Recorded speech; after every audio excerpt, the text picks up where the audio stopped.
Hello guys, welcome back to eco Rishi. So जैसे कि बोला गया था कि स्टैट्स हम कवर करेंगे, फ्रॉम बेसिक टू एडवांस जाएंगे, है ना। क्लास 11 से लेके पोस्ट ग्रेजुएशन तक का सब कुछ कवर करते चलेंगे हम। तो इस लेक्चर में हम कवर करेंगे बिल्कुल बेसिक स्टैटिस्टिक जो कि हमने क्लास 11 में पढ़ी थी। अगर आप नए हैं तो लाइक करिए, सब्सक्राइब करिए, कमेंट करिए और शेयर ज़रूर करिएगा। तो बेसिक स्टार्ट्स करेंगे। तो आज के लेक्चर में हम करेंगे पॉपुलेशन यूनिवर्स क्या होता है ना, सैंपल क्या होता है, और बेसिक बेसिक मेथडोलॉजीज जो कि हम पढ़ते हैं, और स्टैट्स क्या होता है ना, स्टैट्स क्यों होता है, और डाटा को कैसे मैनेज करा जाए, डाटा कैसे रिप्रेजेंट करा जाए, कौन सा मेथड ज़्यादा बेस्ट है डाटा को रिप्रेजेंट करने। तो मतलब ये सब कुछ आज कवर करने वाले हैं इस बेसिक लेक्चर में जो कि हमने क्लास 11 में पढ़ा था। तो अगर आप नए हैं तो ज़रूर सब्सक्राइब करिएगा, हमारे साथ बने रहिएगा। और ये हमारा पहला लेक्चर है। सो चलो स्टार्ट करते हैं।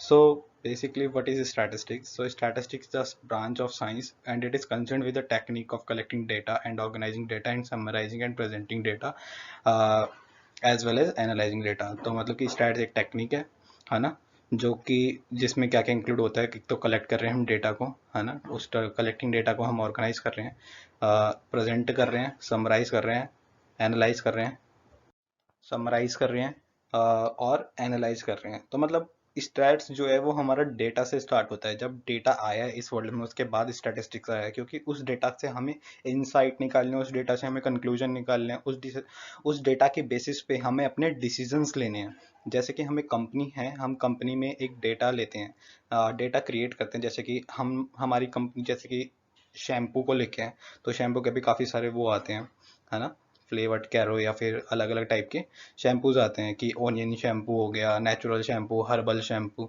तो ऐसे ऐसे शैम्पू होते हैं। तो शैम्पू कंपनी ने शैम्पू बेचे। उस शैम्पू को खरीदने के लिए सबसे अच्छा शैम्पू कौन सा निकला, मतलब कि पीपल ने अपने अपने प्रेफरेंस दिए कि ये वाला शैम्पू सबसे अच्छा है, ये वाला शैम्पू सबसे अच्छा है, ये वाला शैम्पू सबसे अच्छा है। तो अगर उसमें से हम देखें तो ये कैसे इंसाइट निकले कि उसमें से हर्बल अच्छा है, या फिर अनियन शैम्पू अच्छा है, या फिर normal simple plain basic shampoo अच्छा है। तो उस कंक्लूजन तक पहुंचने के लिए हमें डेटा चाहिए होता है, और वो डेटा कहाँ से निकलता है? लोगों के सर्वे से। सर्वे कैसे करे जाते हैं? क्वेश्चनियर बना के। क्वेश्चनियर में क्या होते हैं? सेवरल क्वेश्चंस होते हैं, है ना, उनके बेसिस पे वो क्वेश्चनियर प्रिपेयर होते हैं। देन उसके बाद जाके वो हम सेट करके पब्लिक में डिलीवर करते हैं, और पब्लिक उन्हें रिस्पॉन्स बैक करती है। ये किसी तरीके से भी हो सकता है, ईमेल से हो सकता है ना, डोर टू डोर हो सकता है, हर तरीके का, मतलब कि हर तरीके से हम कर सकते हैं सर्वे को। मतलब कि सर्वे एक्सपेंसिव भी होते हैं, अनएक्सपेंसिव भी होते हैं, ईमेल से कर सकते हैं। न्यू न्यू टेक्नोलॉजीज आ गई हैं, मैथडोलॉजीज आ गई हैं, काफ़ी सारे वेज आ गए हैं जो हम सर्वेज को ऐसे भी कर सकते हैं। तो collecting, organising, summarising, presenting and analysing, इसके ऊपर बात कर ली है ना। कलेक्ट करना, ऑर्गेनाइज कर रहे हैं, समराइज कर रहे हैं उस डेटा को, प्रेजेंट कर रहे हैं, एनालाइज कर रहे हैं। ये की स्टेप्स होते हैं। इसी के ऊपर स्टैटिस्टिक बेस है, इसी के ऊपर वो डेटा बेस है जहाँ जिस डेटा को हम एनालाइज कर रहे हैं स्टैटिस्टिक की हेल्प से। और यही स्टेप्स नेसेसरी हैं कि हम कंक्लूजन पे आ रहे हैं, किसी करेक्ट डिसीजन पे आ रहे हैं। तो पॉपुलेशन होता है और सैंपल होता है, दो टर्म होती है। जैसे कि हमने डिसाइड करा कि हमें इस एरिया, इस डिस्ट्रिक्ट के अंदर, दिल्ली में जैसे कि जहाँ मैं रहता हूँ वो नॉर्थ ईस्ट डिस्ट्रिक्ट है ना। तो इस डिस्ट्रिक्ट के अंदर हमने डिसाइड करा कि हमें इस एरिया में पता करना है कितने ज़्यादा डेंगू के केसेस आए। तो ये जितने भी इस एरिया में जितने भी लोग रहते हैं, जितने भी रेजिडेंट्स हैं, वो इस एरिया का पॉपुलेशन है ना। लेकिन हम सबको एनालाइज नहीं कर सकते ना। तो उससे हम क्या करेंगे, एक छोटा सा हिस्सा निकाल लेते हैं। जैसे कि नॉर्थ ईस्ट डिस्ट्रिक्ट एक बहुत बड़ा डिस्ट्रिक्ट है, तो उसमें से हमने जैसे डिसाइड कर लिया कि आनंद विहार से एक निकाल लिए, आनंद विहार से कुछ लोग ले लिए, कुछ लोग यहाँ से ले लिए, मतलब अलग अलग जगह से हमने छोटे छोटे सैंपल्स बना लिए, और उसके बेसिस पर डिसाइड करा कि टोटल नॉर्थ ईस्ट डिस्ट्रिक्ट में क्या सिनेरियो है डेंगू को लेकर। तो ऐसे करके होता है। तो सैंपल क्या हो गया? एक पॉपुलेशन का सबसेट हो गया, एक पॉपुलेशन का सबसेट हो गया, है ना। तो सैंपल क्या हो गया? एक पॉपुलेशन का सबसेट हो गया। जैसे कि मैं बता रहा हूँ, ये पॉपुलेशन है अगर हमारी, तो इसके अंदर का सबसेट क्या होगा? ये सबसेट है। तो ये हमारा सैंपल हो गया, ये हमारा सैंपल हो गया, और ये हमारा पॉपुलेशन है ना। सॉरी, ये थोड़ा टाइम लगेगा इस चीज़ में, लेकिन हाँ आदत पड़ जाएगी। तो पॉपुलेशन क्या हो गया, एक सैम्पल पॉपुलेशन एक बिग डेटा हो गया है ना, बिग मतलब कि एक वो हो गया बड़ा डेटा सेट, एंड सैम्पल क्या है, उसका एक पार्ट है जिससे हम उस पॉपुलेशन को रिप्रेजेंट कर रहे हैं। टोटल हमने छोटे छोटे छोटे छोटे पार्ट्स कर लिए थे उस डेंगू वाले केसेस के, देन उसके बाद हमने देखा कि पूरे नॉर्थ ईस्ट में कितने हैं, है ना। तो ऐसे करके ये हमने पॉपुलेशन ली। तो पॉपुलेशन किस पे बेस होती है, हमारे रिसर्च स्टडी पे। और रिसर्च स्टडी हमारा बताती है कि हमें हमें देखना था कि total dengue cases in north east district of Delhi. तो ये हमारी स्टडी है, इसके बेसिस पे हमारी पॉपुलेशन डिसाइड हुई कि टोटल नॉर्थ ईस्ट में जितने भी रेजिडेंट्स हैं दिल्ली के अंदर, वो हमारा पॉपुलेशन है। और सैंपल क्या होंगे, जो नॉर्थ ईस्ट डिस्ट्रिक्ट में रेजिडेंट्स हैं उसका एक सब पार्ट है जो कि पूरे नॉर्थ ईस्ट को रिप्रेजेंट कर रहे हैं।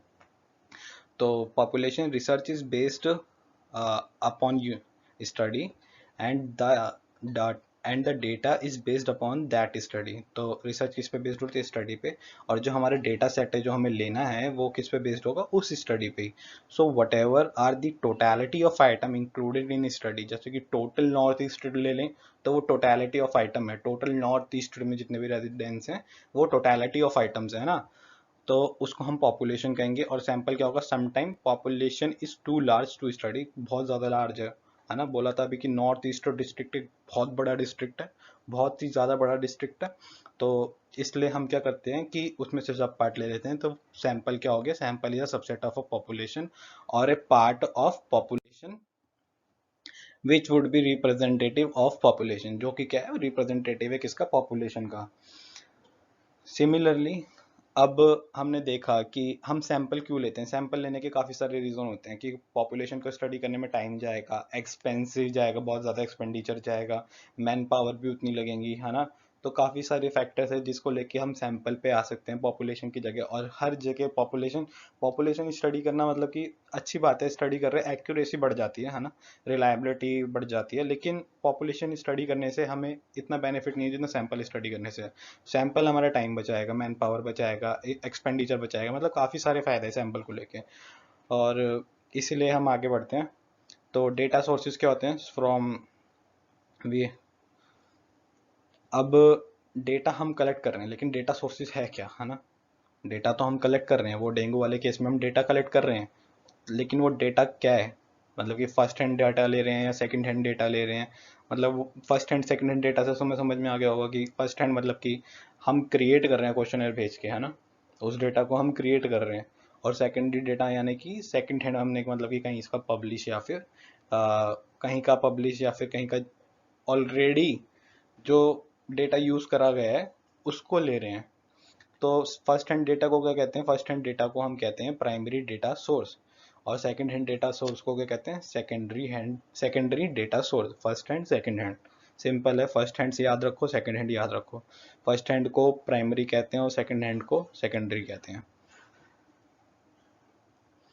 तो primary data source the data collected at first hand, यही बोला था। Secondary data source the data which had already been collected and published also but is being use in a particular study, मतलब कि जो कहीं पे पर्टिकुलर स्टडी में use करा गया है या फिर ऑलरेडी पब्लिश है वो, है ना।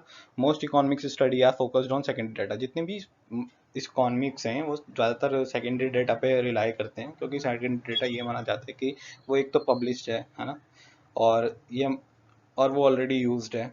तो मतलब कि एक्यूरेसी बढ़ जाती है काफ़ी ज़्यादा, है ना, बायसनेस ना होने के चांसेस ज़्यादा होते हैं, क्योंकि मैक्सिमम लोगों ने वो डाटा यूज़ करा होता है। अगर वो सही है तभी लोग यूज़ कर रहे हैं, वरना क्यों यूज़ करते हैं। तो इसी वजह से आगे बढ़ते हैं। वेरिएबल, ये बहुत ही ज़्यादा, देखो ये बहुत ही ज़्यादा बेसिक वीडियो, बहुत ही ज़्यादा, है ना। तो फिर आप सीधे जंप भी कर सकते हैं नेक्स्ट वीडियोस पे जो भी आने वाली हैं। लेकिन ये डेटा बेस बिल्ड करने के लिए बहुत ज़रूरी है ना। हर चीज़ का एक बेस होता है, वो बेस कहीं ना कहीं से बिल्ड होता है, तो उस बेस को बिल्ड करने के लिए वीडियो बहुत ज़रूरी है। मर्जी है आपकी, है ना। तो वेरिएबल, ये सब कुछ हम आगे भी पढ़ा है, मैं जैसे कि पोस्ट ग्रेजुएशन कर रहा हूँ, है ना, परस्यू कर रहा हूँ। तो फिर हम ये आज भी पढ़ रहे हैं, क्वालिटेटिव डाटा, क्वांटिटेटिव डाटा, ये सब कुछ हम आज भी पढ़ रहे हैं। लेकिन हमारी फाउंडेशन बहुत वीक है, तो जिसकी वजह से प्रॉब्लम आती हैं। तो ये वीडियो बहुत ज़रूरी है उस पॉइंट ऑफ व्यू से, है ना। तो फिर अरे सब्सक्राइब कर देना यार। चलो, वेरिएबल्स, तो वेरिएबल एक एंटिटी होती है। अब बुक के इस टर्म पे नहीं जाएंगे, है ना। जैसे कि मैं बता रहा हूँ कि डेंगू की हम स्टडी कर रहे हैं पूरे नॉर्थ ईस्ट डिस्ट्रिक्ट के अंदर, है ना। तो डेंगू की स्टडी कर रहे हैं, लेकिन वो डेंगू की स्टडी को इन्फ्लुएंस करने वाले कुछ फैक्टर्स होंगे, है ना। जैसे नॉर्थ ईस्ट डिस्ट्रिक्ट में कुछ एरियाज ऐसे होंगे जिसे हम कहते हैं कि पॉश एरिया, कुछ एरियाज ऐसे होंगे जो जिन्हें कहते हैं हम विलेजेस हैं। तो विलेजेस में ज़्यादा केसेस हैं या फिर पॉश एरिया में ज़्यादा केसेस हैं। तो ये कुछ फैक्टर्स हैं जो इन्फ्लुएंस कर रहे हैं इस डेंगू की स्टडी को। तो डेंगू की स्टडी डिपेंड कर रही है काफ़ी सारे फैक्टर्स के अंदर, है ना। तो डेंगू की स्टडी जिस जिस फैक्टर पर डिपेंड कर रही है वो सारे वेरिएबल्स हैं। और डेंगू खुद एक वेरिएबल है। ये जितने भी हैं सारे वेरिएबल्स हैं। वेरिएबल क्या है कि जो हमारी स्टडी को इन्फ्लुएंस करे, है ना, जो हमारी स्टडी को इन्फ्लुएंस करे वो है वेरिएबल। तो whenever we are undertaking any study that study will based upon variable. जो भी हम कोई स्टडी करते हैं तो वो स्टडी किस पे बेस्ड होती है, वेरिएबल पे। Any study weather a primary और अ सेकेंडरी, कोई भी स्टडी हो सकती है, चाहे प्राइमरी स्टडी हो चाहे सेकेंडरी स्टडी हो। सेकेंडरी यानी कि ऑलरेडी पब्लिश, प्राइमरी यानी कि जो हम खुद कर रहे हैं। और वेरिएबल क्या होता है, इसकी डेफिनेशन पढ़नी है पढ़ लो। तो वेरिएबल क्या है, variable is an entity which can based upon. तो इस वाली वीडियो में चलो बस वेरिएबल्स तक करते हैं, है ना। तो ज़्यादा भी नहीं होगा, इतना भी नहीं होगा कि तुम लोग बोर हो जाओ, और इतना कम भी नहीं होगा कि तुम लोगों को ऐसा लगे कुछ करा ही नहीं है। तो सीधी सी बात है, कुछ करके भी हम रिफ्रेश रहते हैं तो ज़्यादा अच्छी बात है। ज़्यादा भी नहीं कर रहे। तो वेरिएबल पता चल के क्या होता है, वेरिएबल एक एंटिटी होती है जो कि बेस्ड होती है फैक्टर्स पे जो इन्फ्लुएंस कर रहे हैं हमारी स्टडी को, है ना। वेरिएबल एक एंटिटी है जो कि बेस कर रही है फैक्टर्स पे जो इन्फ्लुएंस कर रहे हैं हमारी स्टडी को। हमारी स्टडी को इन्फ्लुएंस करने वाले फैक्टर्स को हम क्या कह रहे हैं, वेरिएबल। तो वेरिएबल दो टाइप के होते हैं, एक क्वालिटेटिव होता है, एक क्वांटिटेटिव होता है। क्वालिटेटिव वेरिएबल इमोशन हो सकते हैं जिनको हम क्वांटिफाई नहीं कर सकते। तो वेरिएबल बताया ना, अभी दो टाइप के होते हैं, क्वालिटेटिव वेरिएबल होते हैं, क्वांटिटेटिव वेरिएबल होते हैं। तो क्वालिटेटिव वेरिएबल क्या होते हैं कि जैसे इमोशंस हो गए, है ना, इमोशंस हो गए या फिर एक्सप्रेशंस हो गए, ऐसे करके कह सकते हैं हम क्वालिटेटिव। क्वालिटेटिव मतलब कि बहुत सारी चीज़ें ऐसी जिसे हम क्वांटिफाई नहीं कर सकते, जिन्हें हम मैथमेटिकल टर्म में रिप्रेजेंट ही नहीं कर सकते, जो कि नॉन न्यूमेरिकल्स होती हैं, उन्हें हम कहते हैं क्वालिटेटिव वेरिएबल। जैसे कि एंगर हो गया, ये क्वालिटेटिव वेरिएबल है, एंगर को हम रिप्रेजेंट नहीं कर सकते, है ना। और इंटेलिजेंस हो गई, इंटेलिजेंस को हम रिप्रेजेंट नहीं कर सकते। इंटेलिजेंस के लिए हम प्रॉक्सी वेरिएबल ले सकते हैं आईक्यू, है ना, इंटेलिजेंट क्वेश्चन, लेकिन इंटेलिजेंस को या फिर हम एबिलिटी को नहीं कर सकते। तो ये सारे हमारे क्वालिटेटिव वेरिएबल हैं। और क्वांटिटी मतलब कि जिनको हम रिप्रेजेंट कर सकें न्यूमेरिकली और जिनको हम क्वांटिफाई कर सकें। तो क्वांटिटेटिव की डेफिनेशन पढ़ते हैं। अ वेरिएबल, इधर है हम, पहली बार भूल मत जाना। तो quantitative, a variable which can be quantify. So फिर से, a variable which can be quantify which can take numerical values called quantitative variable. जो हम इजीली क्वांटिफाई कर सकें और जो न्यूमेरिकल टर्म्स में हो उसे हम कहते हैं क्वांटिटेटिव वेरिएबल। क्वांटिटेटिव वेरिएबल दो टाइप के होते हैं, एक तो डिस्क्रीट होते हैं, कंटिन्यूस होते हैं, है ना। डिस्क्रीट क्वांटिटेटिव वेरिएबल क्या होते हैं, जिसमें हम सिर्फ सिंगल सिंगल टर्म रिप्रेजेंट कर रहे हैं, जैसे कि इंटीजर्स हो गए। जब हम इंटीजर को रिप्रेजेंट करते थे वो डिस्क्रीट क्वांटिटेटिव वेरिएबल कहलाते हैं।